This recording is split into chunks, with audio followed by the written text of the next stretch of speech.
Dito ako sa corner ng street. Tara! Pasok na tayo, kakain tayo ng sushi.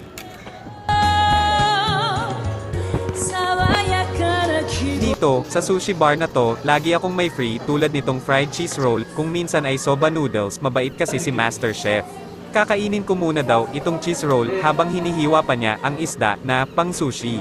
Itong sinasandok ko ay pickled ginger at onion pickled, napakasarap nito.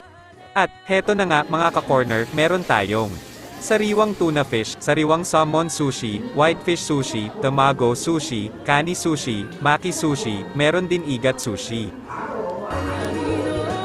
Heto wasabi, masarap ito kasama sa soy sauce, maanghang ito, mapapaluha ka sa anghang kapag nakain mo ng sobra.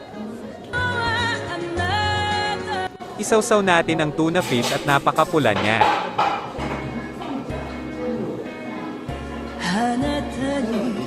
Napaka-tender niya at walang lansa kahit hindi siya niluluto sa apoy.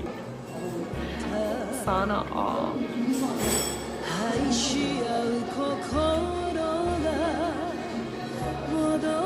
At, heto na nga mga ka-corner, nabusog na ako, mabigat na sa tiyan.